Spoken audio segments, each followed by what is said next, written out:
Hey, happy morning to you. It's Monday morning. It's May 10th. And thank you so much for joining me. I hope you had a great weekend. I know I did. I had a bunch of events on Saturday, and then we had worship on Sunday. The one thing that was really kind of difficult for me over the last week was we kept getting all these forward flies. And by the end of the week, by Thursday and Friday, I was just at wit's end. I thought I'd nipped it in the bud, and then it came back in full force. And the thing is that actually I think I do now have them under control. There aren't any around me, whereas all last week there were flies flying around me when I was doing this Bible study. But I think I'm on the mend. So it's the craziest thing. Like, you wouldn't think that something as simple as that would cause problems and cause people to have emotional stress. But I was having emotional stress last week because these stupid little flies. I was joking to somebody thinking about this whole idea of the Exodus. We're going to get into it and find out that there's plagues, and you wouldn't think that the flies would be a plague. Well, I am telling you right now that any small objects that can get in your face and cause you a lot of stress, those are plagues for sure. We're going to get into some really interesting stuff on Moses today. But before we go to do that, I'd like to see if there's any birthdays today. There is one birthday. Yeah. Aaron Malkin, Victor and Kathy's oldest. Happy birthday, Aaron. If you know Aaron, say hi. Happy birthday to you. Good cook, I understand. So happy birthday. And then no other birthdays until Thursday. It looks like a birthday on Thursday. And as far as the coronavirus, we are kind of seeing a little uptick, which is not unexpected. Here's the Pima County data, and you can see that the low was around March 26th, and it's been kind of steadily rising a little bit to April 27th. And then there's this stuff down here. It looks like it could be going back down again. Maybe that's the third wave right there. Who knows? That would be great if that's the third wave. But if you look at the length of time between the first wave and the second wave, it looks like about from July 11th to January 11th, let's say, that's about 6 months. So from there to there is back in July again. So the third wave would be probably around, the peak would be in July. So we'd start to see it at the beginning of June. So in about another 10 or 20 days, we'll know for sure whether or not we're in our third wave peak, or whether or not the vaccinations have nipped this in the bud. It's interesting that a lot of people who have been vaccinated, about 40% in Pima County, maybe about 10% or 15% have had the coronavirus, maybe about another 20% or 16 or younger, so they're not going to be able to take the vaccine yet. So that's 20 and 35 and 40, so that's 75% of the population. So there's another 25% of the population that could get vaccinated and has chosen not to. I think that's the concern of all the people up at the, leading this thing, is that how do you get herd immunity if you've only got 75% of the people? But we'll see. Life isn't perfect, and people aren't robots, right? We all have our own kind of things that we do, and we do live in a free world where we live in a free. Do we live in a free United States? We kind of live in a free United States, but we do have free will. We can do whatever. We can live our life to the best of our ability within the world that we live. And we have the free will to do that because God gave us free will. All right. Let's see. Any other announcements? I think that's it. One last announcement is that Friday we will not meet. I am having breakfast with my father. So I'm excited about that. All right. I think we're going to go ahead and get into this.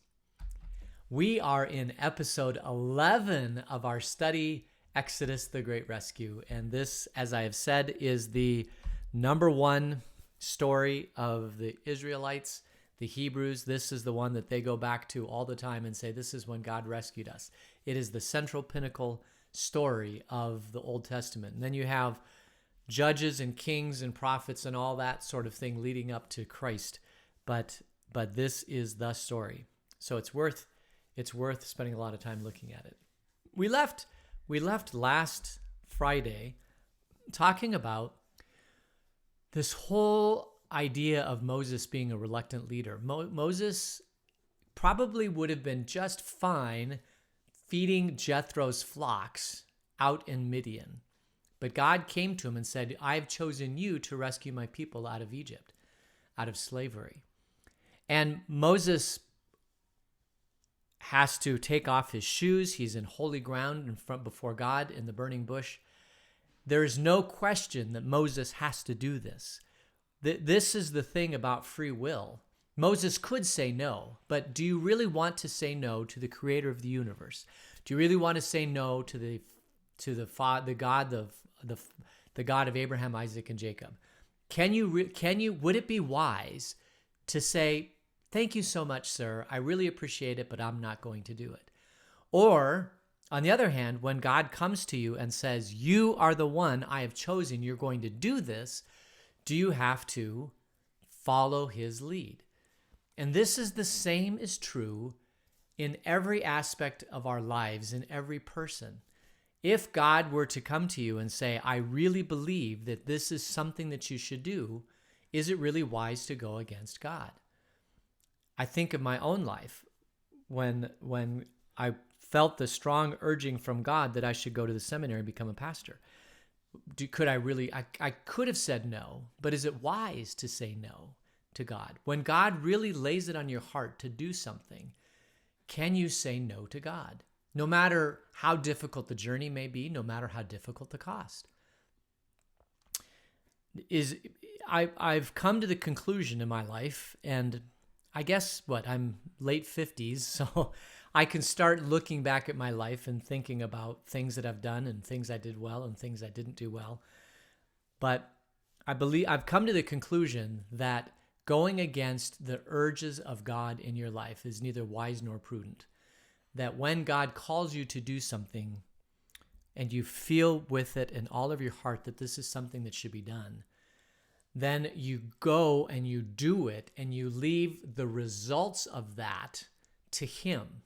Because if he's really laid it on your heart to do it, then it's up to him then to make sure that all the pieces come together. We have come to the conclusion over the last couple years that God's called our church to open up a Christian school. And so we've done that. There are a lot of unknowns when it comes to that. But I honestly believe that if I've come to the conclusion that when God calls you to do something, that you have no choice, but you have to do it, and that he will come along beside you and provide the things that are necessary to do it. The resources, the people, the courage.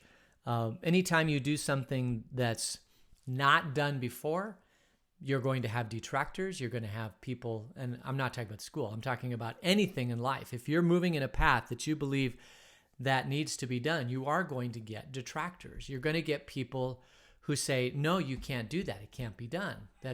You shouldn't do that. There's this old famous saying that says, the truth passes through 3 stages. First, it's ridiculed. Second, it is violently opposed. And third, it is accepted as being self-evident. And this is the same thing as if you're a leader in the world. As soon as you decide to go in a direction, people are going to ridicule and mock you, and then they're going to violently oppose you. And then eventually, when they see the success of that, they're going to accept it as self-evident, like, of course you had to do this. There's no question about it. But if you're the leader in these situations, then you have to fight through being ridiculed, and then you have to fight through the opposition. This is the natural things that happen in any leadership. We have to understand that because God has called his church to lead in the world. And as we lead in the world, we're going to be mocked, we're going to be ridiculed, we're going to be violently opposed, and then people are going to accept, well, of course, this is the way it should be. That's the natural progression of Christianity in a culture. But there is a fourth progression, and the fourth progression is that the culture gets so comfortable with Christianity that they start becoming complacent and not realizing the impact that Christianity had on the culture. Did you know that Christianity lived in China probably around 200 to 800 AD? If you go to some of the temples in China, you'll see Christian artwork, fishes and all crosses and all sorts of things. I don't know if there's crosses, but I know there's fishes. And apparently Christianity spread over to Asia and was in China for a long time. And then if it got complacent and then other people took over and Christianity went away. And now you've got other religions in China. And you do wonder about Europe, if that's going to be conquered by other religions, and if even the United States to be conquered by religions. Because we don't really toot our own horn about how great Christianity is, but Christianity is a phenomenally good system of religion. It's not even it's the system of living your life. And when it's gone, you will miss it if it ever leaves. You will miss it, because it is all on grace and love. And every other religion that's out there is not based on grace and love. It's based upon power and following the rules, and it only goes so far. So the church is called to lead in a world, and we are now called, because of Christianity in the United States, we're called to lead in a very unique and challenging way that nobody knows yet, because no Christians had to lead into the next century. Christianity has been the dominant force in the United States for 500 years. Since its founding, we've been the dominant force in the United States. But now there's this belief that there's this sense that Christianity is becoming an outsider, and that we're no longer leading in the world of the United States. And that's because people think that Christianity is too much about power, too much about money, too much about influence, and not enough about Jesus. So we as a church have to return to our roots to make Christianity about Jesus and his way of life and his love and happiness, and just be the people that he's called us to be. And to lead through that is going to be a challenge for all Christians. For every Christian, we are going to have to learn new ways and methods of leading the world for Jesus, because the way that has led for the last, in my lifetime, has not worked. The Christian church in the United States started declining probably about 50 years ago. So maybe it's because I was born. Maybe that's why we're declining. No, who knows? But people still need Jesus, and people still need the hope of the gospel, and people still need churches, and people still need God's presence in our life. It's just going to look a lot different. And that's going to take leadership in all levels of Christianity. And we are going to be reluctant leaders. We're going to be ridiculed, and then we're going to be violently opposed, and then it's going to be accepted as self-evident. And I don't even know what it is that it's going to be accepted as self-evident. But as God leads us into the 21st century, I have every confidence in the world that he will rise up the right people at the right locations, the right time, to lead his church and to do the things that he wants his church to do. I'm absolutely convinced of that. And for that, we're going to need leaders. We're going to need leaders like Moses. We're going to need leaders that come to the burning bush, and God's going to say, I want you to do this. And it may not be a burning bush. It may be a strong sense that in some people where God is going to tell them, listen, this is something you really, really, really need to do. And I will be with you every step of the way. And yeah, you're going to be mocked. You're going to be violently opposed. But when it's done, people are going to realize that this was the right path to go. And God is going to raise up Moseses in our church, in the Christian church, in the world, that are going to help lead us into new directions.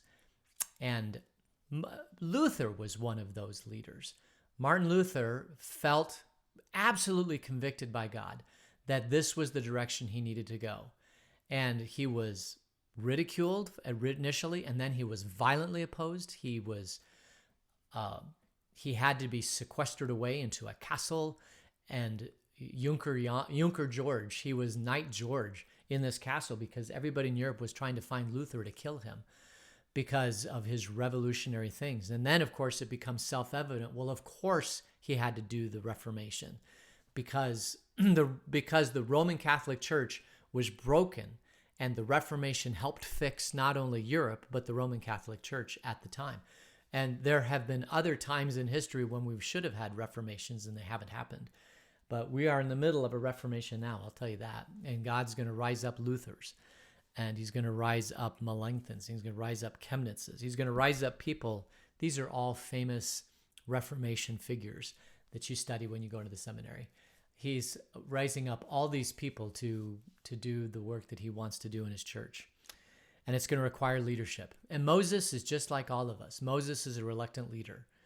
God told Moses what to do, and Moses says, I don't think so. I don't think so. The last thing Moses says, is I can't speak. And Moses is like, well, who gave you your mouth? Who gives people the ability to speak or sight or blind? It is I, the Lord. I'm telling you, I want you to do this. Now go. And that's kind of where we left it up on Friday.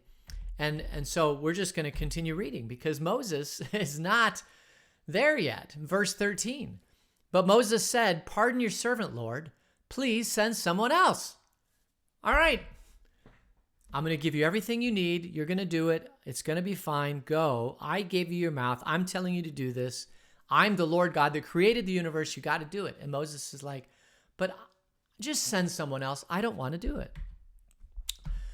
So verse 14, then the Lord's anger burned against Moses. And he said, well, what about your brother Aaron the Levite? I know he can speak well. He is already on his way to meet you, and he will be glad to see you.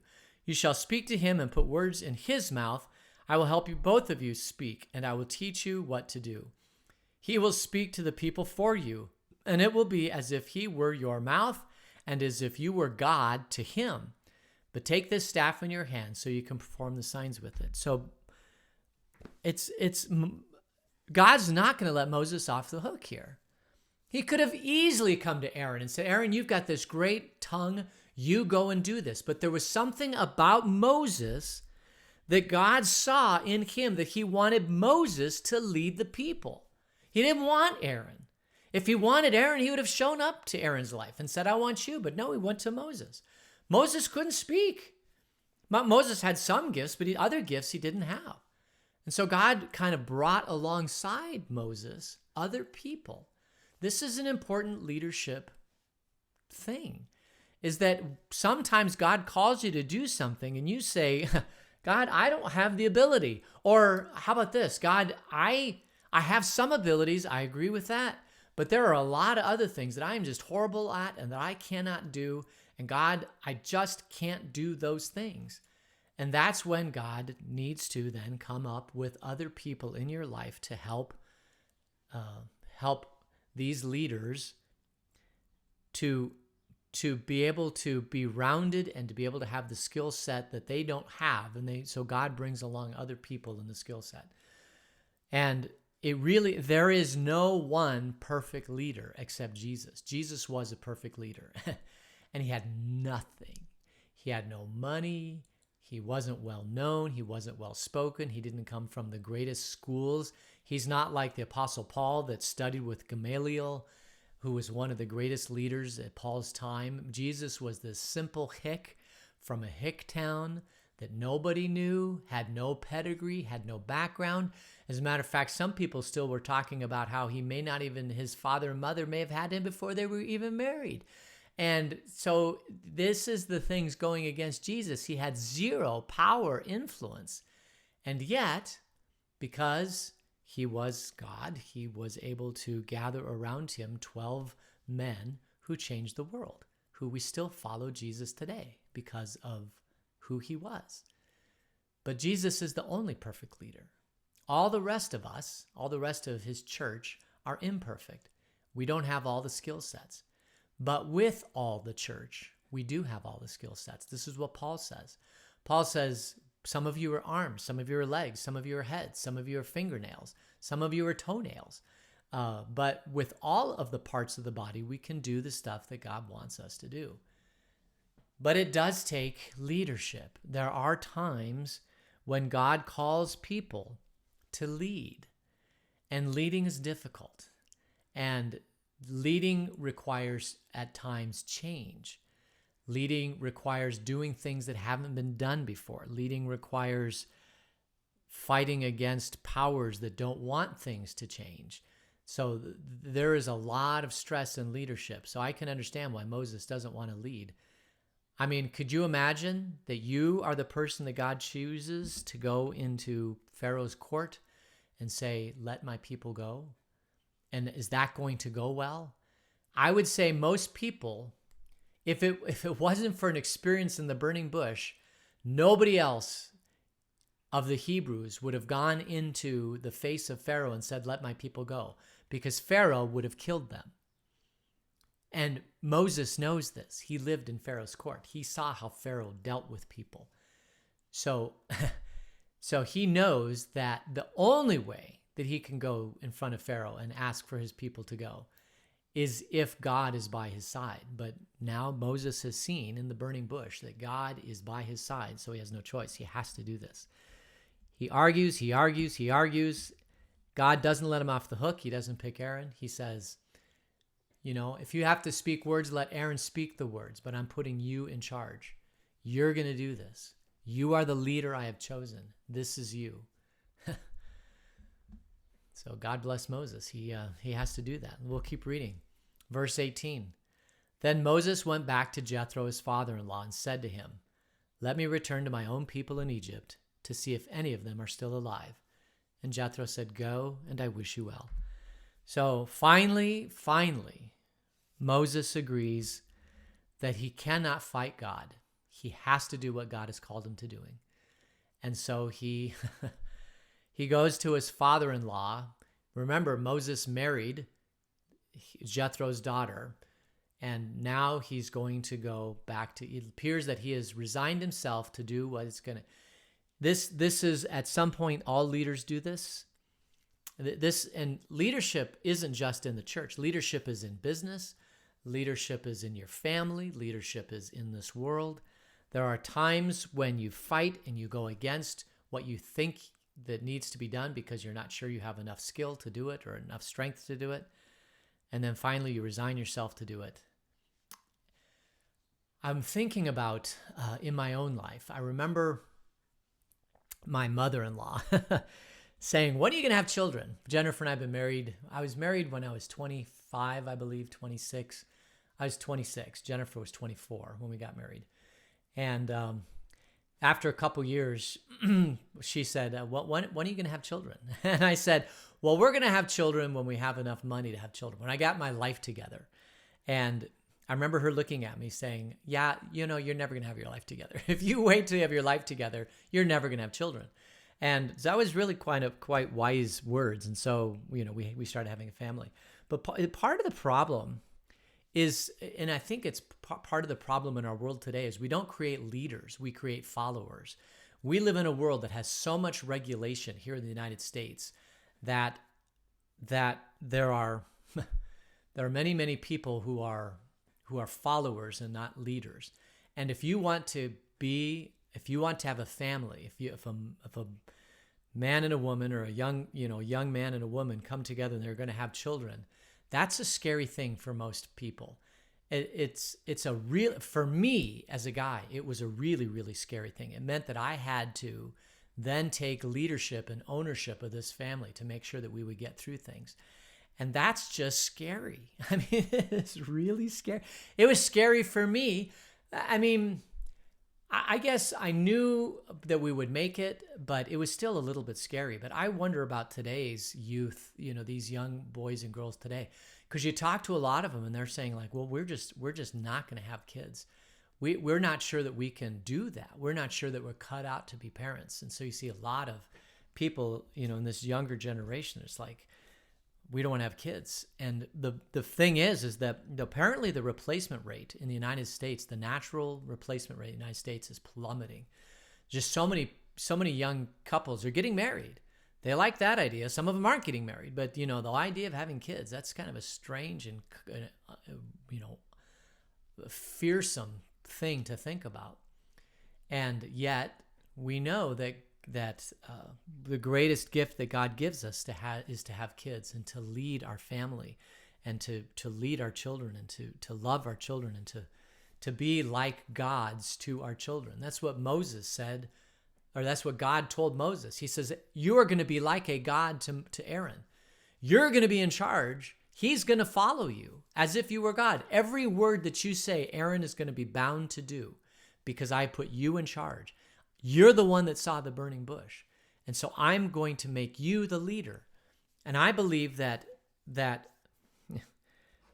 there are people that need to lead their families that God's going to say, I'm going to be with you. This is all going to work out, but you're going to do this, and you're going to help humanity grow and get, do the things that I want humanity to do. Moses is a reluctant leader, but he finally does go back to his father-in-law and says, I'm going to go do this. And his father-in-law says, go, I wish you well. We'll continue reading. Verse 19. Now the Lord had said to Moses in Midian, go back to Egypt, for all those who wanted to kill you are dead. So Moses took his wife and his sons, put them on a donkey, and started back to Egypt. And he took the staff of God in his hand. So we don't think about this very much. We just think about Moses. But Moses is married. He's got sons. I'm sure. Have you ever had children? I mean, if you have a wife and sons and you have a comfortable life, why in the world would you jeopardize the relationship with your wife and your sons and go back to Egypt? I'm very impressed by Moses. I truly am. Because it took a lot of force of God to do this, but Moses finally reluctantly decides to take his wife and his sons, and he's going to go to Egypt, and he's doing the thing that God's called him to do. And he's reluctant. He doesn't want to do it, but when God tells you to do something, you have to do it. And there are things in this world that God tells us to do. For example, for in the garden, what were the 2 commands he told Adam and Eve? He said, be fruitful and multiply and subdue the earth. And Adam and Eve were fruitful and they multiplied. Those commands still apply to mankind. We are called to be fruitful and multiply and to subdue the earth. That is our pre-fall command from God, is to be fruitful and multiply. You don't take those commands very lightly. I'm so grateful for my mother-in-law. It's like, get with it. And we did. We have 4 kids. And the first one is the hardest, right? And then the second and third, and by the 4th one, it's like, what? We have another kid? Oh, yeah. I would have done more. I really would have done more, but God didn't lead us to do more. He said 4 is enough, and 4 was enough. 4 is a great, great size for our family.